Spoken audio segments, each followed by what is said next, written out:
The chaos of Britain's asylum system is either incompetence, corruption, or a plan. No doubt the truth is a mixture of the three. Let me just bring you up to speed on this crazy story, which represents everything that's wrong with this country, and why a failure to properly manage our borders is a national disgrace, a national crisis, and a national emergency.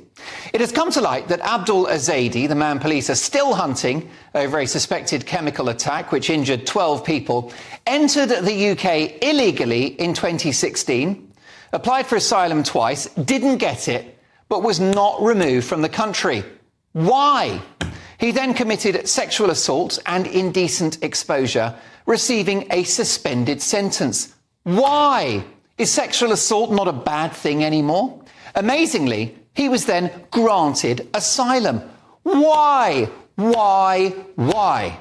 Well, on that one, we have an answer, because, of course, his claim was that he converted to Christianity, something which is now disputed. The Telegraph report that friends admit Azaidi remained a devout Muslim, telling the shopkeeper at his favourite Middle Eastern food store, where he bought halal meat, a famous Christian staple, that he managed and hoped to return to Afghanistan one day to find a wife.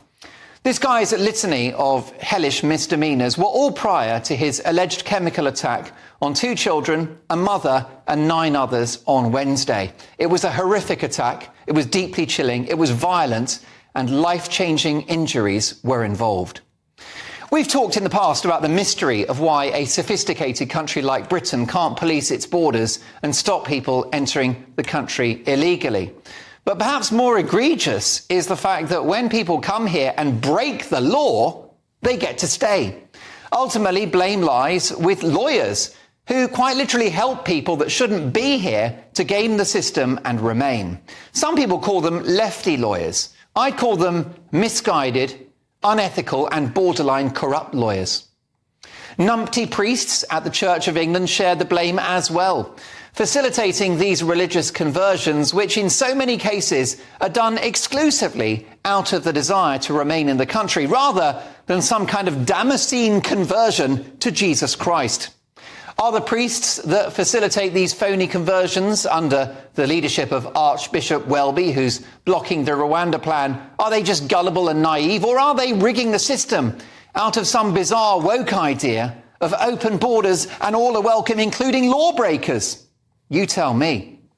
I'm disgusted by this story, not just in regard to the individual case and the poor victims, but the fact that it's obviously the tip of the iceberg. If only this was a freak incident. Now, there are some prominent broadcasters and politicians who claim the asylum status of this monster is irrelevant. Well, no, it's not, because if he'd been deported in the first place, he wouldn't have committed those crimes. The problem you've got is that the institutions of this country don't really believe in proper border control and a robust asylum system which is unwelcoming to criminals. The Home Office, the Church of England, parts of the media, scores of politicians, the legal establishment, custodians of misguided and outdated human rights laws, well, this terrible crime is on them. The establishment as a whole are conniving to make our country a more divided and dangerous place to live, with illegal migration in the tens of thousands every year, and we have no idea who these people are and what their background is. And with legal net migration of approaching 700,000 in a year, we're witnessing the torching of Western values and of social cohesion as we speak. It's happening in real time before our very eyes. And for those half asleep, this story should open them. Now, immigration is a huge value to this country, and it always has been. I am the son of Irish immigrant parents myself. But it needs to be legal. It needs to be coherent and robust, and we need a national conversation about the current scale.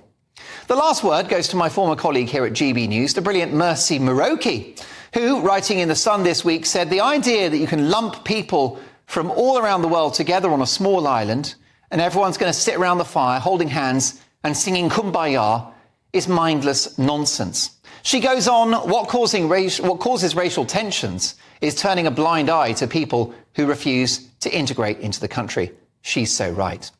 And I would controversially suggest that breaking the law is a failure to integrate. If you are refused asylum, you should be removed. Is that controversial?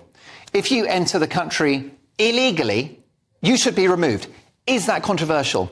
If you break the law when you're in this country, you should be removed. Is that controversial? Well, yes, it is controversial, which is why we're in such deep trouble. Britain is turning into an insane asylum.